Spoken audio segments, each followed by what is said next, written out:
जय हिंद बच्चों, कैसे उम्मीद अच्छे हुए। स्वागत है आपका। और अभी हम कक्षा 12 रसायन विज्ञान हमारा चल रहा है और आज इस वीडियो लेक्चर में हम मोल अंश या फिर मोल प्रभाज पढ़ने वाले हैं। बच्चे ध्यान से समझना।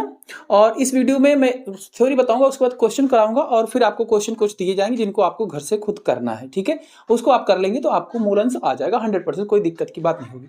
तो वीडियो को शुरू से लास्ट तक बिल्कुल आराम से समझना। ठीक है, चलिए शुरू करते हैं। तो टॉपिक का नाम है हमारा मोल अंश। इसी को बच्चे मोल प्रभाज भी बोला जाता है। ठीक है, इसी को मोल प्रभाज भी कहा जाता है। ठीक है, इसको रिप्रेजेंट किया जाता है बच्चे कुछ ऐसे सिंबल से, साई ऐसे बोलते हैं। ठीक है, इसको ऐसे सिंबल बना के रिप्रेजेंट किया जाता है। इसकी परिभाषा क्या होती है भाई?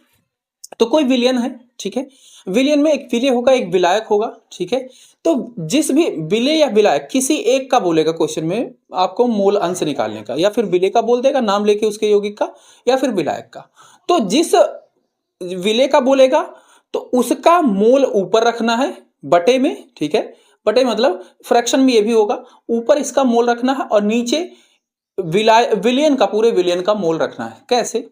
मोल नंबर। ठीक है, तो इसका परिभाषा है विलयन के किसी अवयव के मोलों की संख्या और विलयन में उपस्थित सभी मोलों की कुल संख्या का अनुपात मोल अंश कहलाता है। ठीक है, क्या है परिभाषा? किसी विलयन में किसी अवयव के मोलों की संख्या और विलयन में उपस्थित सभी अवयव के मोलों की कुल संख्या का अनुपात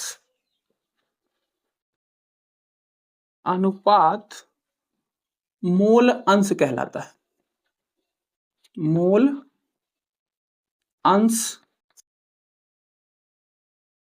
कहलाता है। ठीक है, तो ये है इसकी परिभाषा भाई।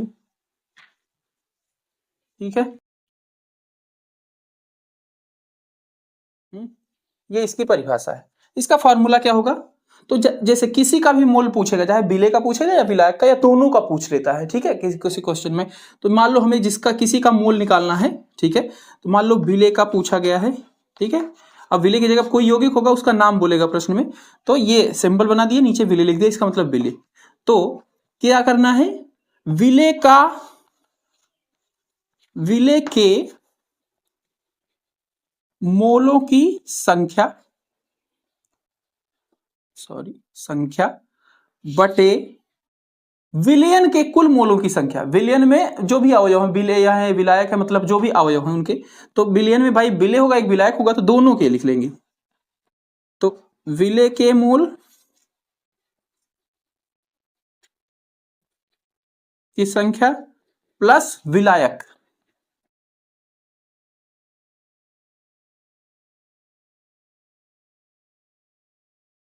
के मोलों की संख्या। ठीक है, दोनों का योग जो होगा उससे भाग करेंगे तो क्या आ जाएगा? विलेय का आ जाएगा। अगर यहीं पे विलायक वाले पदार्थ का बोला रहेगा तो विलायक के मोलों की संख्या ऊपर रखेंगे और नीचे विलेय के मोलों की संख्या प्लस विलायक के मोलों की संख्या रख देंगे, तो उससे विलायक का मोल अंश आ जाएगा। ठीक है, तो जिसका पूछता है उसी को हम ऊपर रखते हैं। ठीक है, और एक चीज इसमें नोट करने वाली बात है कि अगर विलेय का मूल अंश पता है, ठीक है, विलेय का मूल अंश प्लस विलायक का मूल अंश, ठीक है, इन दोनों का जो सम होता है वो हमेशा एक होना चाहिए। ठीक है, विलेय का मूल अंश प्लस विलायक का मूल अंश क्या होता है? एक के बराबर होता है। अब क्वेश्चन में जैसे दोनों का पूछ लिया जाएगा, विलेय का भी पूछ लेगा, विलायक का भी पूछ लेगा, तो हम विलेय का निकाल लेंगे। ठीक है, विलय का मूल अंश निकाल लेंगे और इसको उधर भेज देंगे, एक से मतलब माइनस कर देंगे तो विलायक का मूल अंश भी आ जाएगा। मतलब दो चीजों का सम क्या है, एक है, तो एक हो रहा है, तो भाई किसी एक का अगर पता चल जाएगा तो एक में से माइनस कर देंगे, दूसरा हो जाएगा। ठीक है, तो इस टाइप से क्वेश्चन इसमें है। ठीक है, इतना आप नोट करें, फिर हम एक क्वेश्चन करते हैं इसके। प्रश्न है हमारा, 900 ग्राम जल में 9.8 ग्राम एसीटोन घोला गया है, विलयन में विलय और विलायक के मोल अंश ज्ञात करने हैं भाई। ठीक है, तो भाई विलय क्या हो जाएगा, जिसकी मात्रा कम है, विलायक क्या हो जाएगी, जिसकी मात्रा ज्यादा है। ठीक है, तो हम सबसे पहले विलय का मूल अंश निकालते हैं। विलय का मूल अंश कैसे निकलेगा, ये यहां पे लिख देते हैं विलय। ठीक है, विलय क्या है भाई, एसीटोन है। ठीक है, एसीटोन क्या है, विलय है। तो यहां पे एसीटोन के मोलों की संख्या क्या हो जाएगा, ऊपर हो जाएगा। ठीक है, नीचे क्या हो जाएगा, एसीटोन के मोलों की संख्या प्लस विलायक क्या है, जल है, दूसरा पदार्थ क्या है, जल है, जल के मोलों की संख्या। ठीक है, दोनों को जोड़ लेंगे।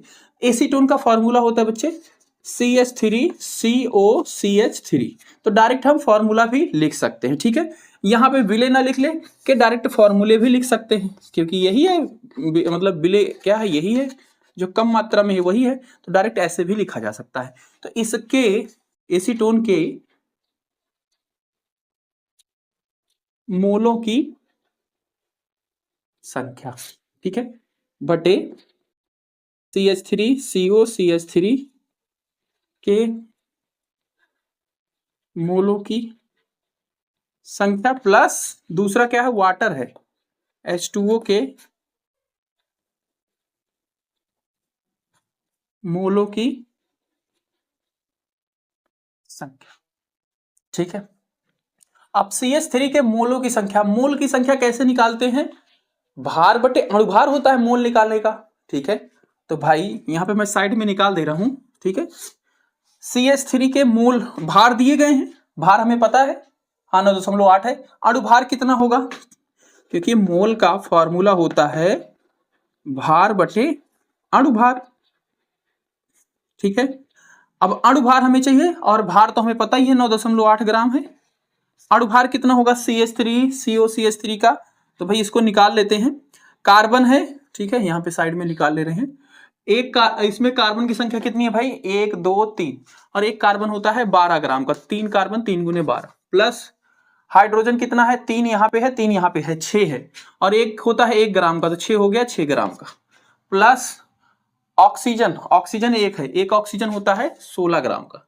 ठीक है, इनको जोड़ लेंगे, 6 6 12, हाँ अरे 12 तिहाई 36 हो गया, प्लस 6 प्लस 6 16, 6 6 12 6 3 18, हासिल 1 2 हो गया 5, 58 ग्राम।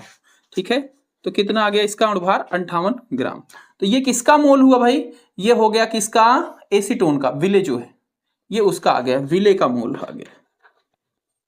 और मोल को बच्चे स्मॉल n से प्रदर्शित करते हैं, तो विलय का ये मोल हो गया। ठीक है, मोलों की संख्या। ठीक है, इसी तरीके से विलायक का निकाल लेंगे, तो विलायक यहाँ पे पानी है।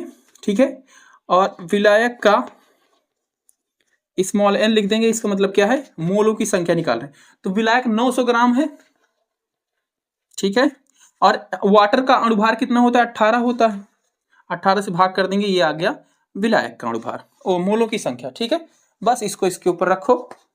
CH3CO मोलों की संख्या क्या आई है, 9.8 बटे 58, और फिर यहाँ पे CH3 इसके मोलों की संख्या, तो 9.8 बटे 58, प्लस पानी की कितनी आई है, विलायक की, मतलब 900 बटे 18।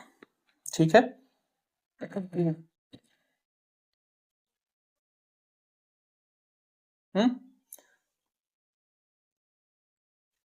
ओके, अब इसको बस कैलकुलेट करना है भाई। तो कैलकुलेट हम इसको किसी भी तरीके से अपना काट सकते हैं, 2 से इसको ले जाते हैं, चला जाएगा 2 से, हाँ बिल्कुल चला जाएगा। ये 2 से जाएगा, 2 चौक 8, 2 9 18, 4.9 बटे, ये 2 से जाएगा, 2 दूनी 4, 2 9 18। ठीक है, ये आ गया, यहाँ पे भी वही चीज हो जाएगी, 4.9 बटे 29, इसको भी 2 से काट देते हैं, तो ये 2 9 18 हो जाएगा। ठीक है, और ये 2 से कटेगा तो 450, फिर ये 3 से कटेगा, 3 त्रिक का 9, 3 इक्कम 3, 3 पचे 15, फिर ये 3 से कट जाएगा, 3 एकम 3, 3 पचे 15, 50 आ गया। ठीक है, तो यहाँ पे क्या बचा? हाँ बच्चे, इसमें एक चीज गलती कर दिया, हम यहाँ पे 5.8 था, ये जो कट नहीं रहा ना नंबर, बहुत अजीब सा आ गया है। क्वेश्चन ऐसे दिए जाते हैं कट जाए, तो ये 5.8 था। ठीक है, और जब ये 5.8 हो जाएगा तो हमारा सारा वैल्यू ही बदल जाएगा। यहाँ पे भी ये क्या हो जाएगा? 5.8 हो जाएगा। ठीक है, और फिर ये सारी वैल्यू बदल जाएगी। हमने थोड़ा सा गलत नोट कर दिया था क्वेश्चन ही। ठीक है, तो अब रखते हैं इस वैल्यू भाई। तो इसका क्या आया है? 5.8/58, 5.8/58 और प्लस 900/18। ठीक है, अब देखो इसको भाई भाग करेंगे तो क्या हो जाएगा? इसको अगर इसको दशमलव हटाएंगे तो ये क्या हो जाएगा? 58/580, और कितनी बार में कटेगा? 1/10। ठीक है, 1/10 आ गया। ये भी 1/10। ठीक है, इसका पहाड़ा 10 बार पढ़ो यही आएगा, इसका पहाड़ा 10 बार पढ़ो यही आएगा। ठीक है, अभी इसको काट ही लिया था हमने, 18 से कितनी बार कटेगा? 50 बार, 18 पंचे 90। ठीक है, सीधा सीधा। ठीक है, ये हो गया। 1/10 को क्या लिख सकते हैं? 0.1। 1/10 को 0.1 और प्लस में ये क्या है? 50 है ही। ठीक है, तो ये क्या बन गया भाई?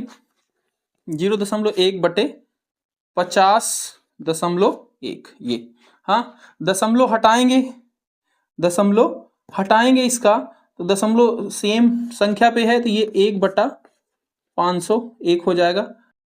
1 में भाग करेंगे 5,501 का, तो कितनी बार में जाएगा भाई? जाएगा ही नहीं, दशमलव लगाएंगे 1 जीरो बढ़ जाएगा। अभी भी छोटा 1 जीरो यहाँ लगाएंगे, 1 जीरो यहाँ बढ़ेगा, अभी भी छोटा ही है, 1 जीरो लगाएंगे 1 जीरो बढ़ेगा। ठीक है, हाँ, तो अभी भी ये छोटा ही है। नहीं, अब तो ठीक है, पर ये 2 बार में ना जाके 1 बार में ही जाएगा। 1 बार में ले जाएंगे तो कितना हो जाएगा? यहाँ पे 9 आ जाएगा, यहाँ पे 9 आ जाएगा, यहाँ पे 4 आ जाएगा। ठीक है, और 1 जीरो बढ़ जाएगा। अब ये कितनी बार में जाएगा? 8 बार में जाएगा। क्योंकि 5 8 40, 9 बार में लगभग जाएगा। ठीक है, देखो 500 अगर ले तो ये 4000 है, 4000 मतलब 5000 है, तो 5 बार 9 बार में चला जाएगा। तो ये कुछ इसके नंबर आ जाएंगे 0.0019। अब जब दशमलव के बाद संख्या बच्चे, जैसे ये 9 है तो ये 5 से बड़ी है, तो इसको हम गायब कर देते हैं और इसमें 1 बढ़ा देते हैं, तो इसका जवाब लिख देंगे 0.002।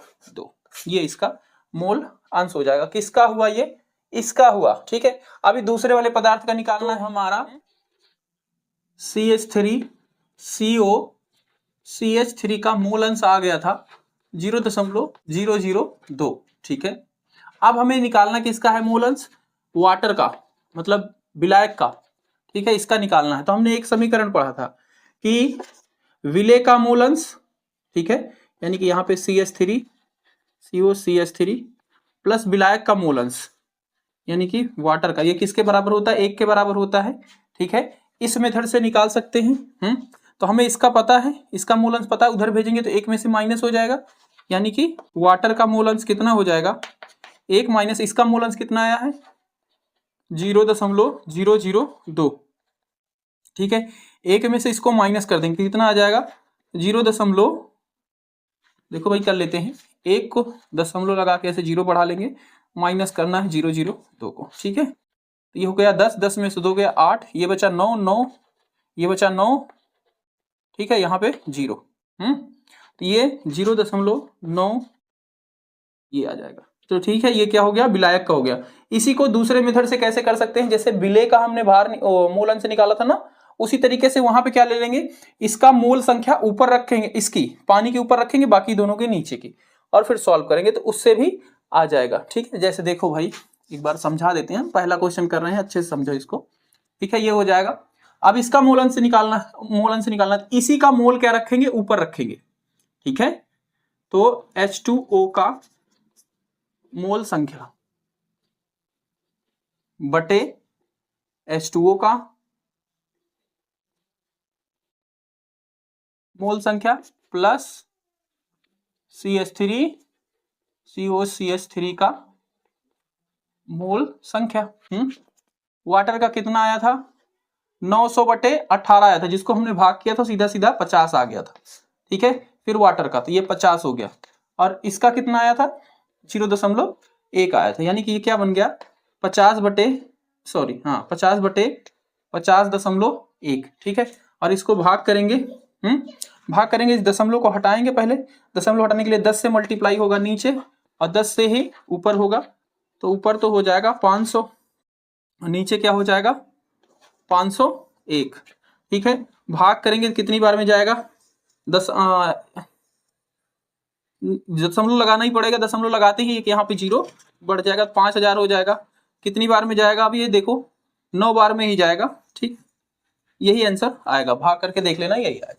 तो इस तरीके से इसको हमें करना। अगला प्रश्न है, यूरिया के 6% भार से जलीय विलयन में यूरिया के मोल प्रभाज की गणना कीजिए। देखो, तो इसमें सिर्फ यूरिया का मोल प्रभाज बोला है, ये नहीं कि विलय और विलायक दोनों का बोला, यूरिया का सिर्फ बोला है, ना कि जल का, क्योंकि जल भी है इसमें। हाँ, दूसरा चीज क्या है, विलायक क्या है, जल है, और विलय क्या है, यूरिया है। तो भाई यहाँ पे हम सबसे पहले फॉर्मूला लिखेंगे, मोल प्रभाज का सिंबल हो गया किसका, यूरिया का। यूरिया का फॉर्मूला क्या होता है, CONH2 का होल ट्वाइस।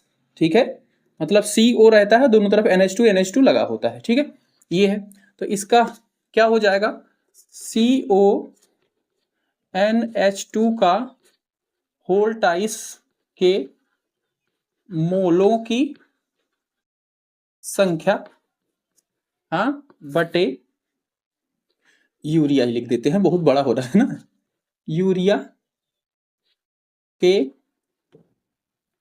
मोलों की संख्या प्लस जल। ठीक है, क्योंकि विलायक क्या है, जल के मोलों की संख्या। ठीक है, तो इसका हम मोल संख्या निकाल लेते हैं साइड में भाई। मोल को स्मॉल n से प्रदर्शित करते हैं, साथ में क्या है, यूरिया। तो यूरिया का भार कितना है यहाँ पे भाई, तो देखना यहाँ पे 6% दिया गया है भार से, इसका क्या मतलब था, 6 ग्राम यूरिया है 100 ग्राम विलयन में। ठीक है, तो 6 ग्राम यूरिया है, मतलब भार कितना हो गया 6 ग्राम। ठीक है, यूरिया का अणुभार कैसे निकालेंगे भाई, तो यहाँ पे देखो यूरिया का हमने फॉर्मूला लिख दिया है, यहीं पे साइड में निकाल लेते हैं। देखो कार्बन की संख्या कितनी है, 1 है, और एक कार्बन होता है 12 ग्राम का। ठीक है, ऑक्सीजन कितना है, 1 है, 16 ग्राम का होता है। ये 2 दूनी 4, हाइड्रोजन कितना हो गया, 4 हो गया, तो 4 ग्राम हो गया। नाइट्रोजन कितना हो गया, 2 नाइट्रोजन हो गया, और एक नाइट्रोजन होता है 14 ग्राम का, 2 कितना हो गया 28 ग्राम का। ठीक है, सबको जोड़ लेंगे, 8 4 12, 12 4 18, 18 2 20, 2 दूनी 4 हो गया, 2 ये 2 2 12 आया है, कैरी 4 हो गया, 4 1 5 हो गया, 6 हो गया, 60 ग्राम इसका अणुभार आ गया। ठीक है, यूरिया का, तो ये क्या हो गया 1/10 हो गया, इसका मतलब है 0.1। ठीक है, इसी तरीके से मोल निकाल लेंगे वाटर का। अब वाटर का भार कितना है भाई, तो विलय 6 ग्राम है, विलयन 100 ग्राम है, तो विलायक कितना होगा 100 - 6, यानी कि 94/18। ठीक है, 94/18, तो इसको 18 से ले जाएंगे, 18 पंचे 90, दशमलव लगाएंगे 40 हो जाएगा, 18 दूनी 36, फिर 18 दूनी, तो दशमलव के 2 अंक तक ले जाते हैं, 5.22 इसका मोल आ गया। ठीक है, तो बस इस पे रखो। यूरिया के मोल कितने आए हैं 0.1, यूरिया के मोल 0.1, और जल का मोल कितना आया है 5.22, रखेंगे, सॉल्व कर देंगे। 0.1 इन दोनों को जो ऐड करेंगे तो कितना हो जाएगा, ये हो जाएगा 5.32। ठीक है, और इसको आगे ले जाएंगे, तो दशमलव को हटाने के लिए इसमें 100 से मल्टीप्लाई करना पड़ेगा। हाँ, 100 से ऊपर वाला करेंगे तो क्या हो जाएगा, ये हो जाएगा 10, और नीचे क्या हो जाएगा, ये 2 अंक इधर आ जाएगा दशमलव, तो ये 532 हो जाएगा। इसको चाहो छोटा करने के लिए 2 से काट सकते हैं, 2 पंचे 10, और 2 चौक 2 दूनी 4, 2 छंग 12, 2 छंग 12।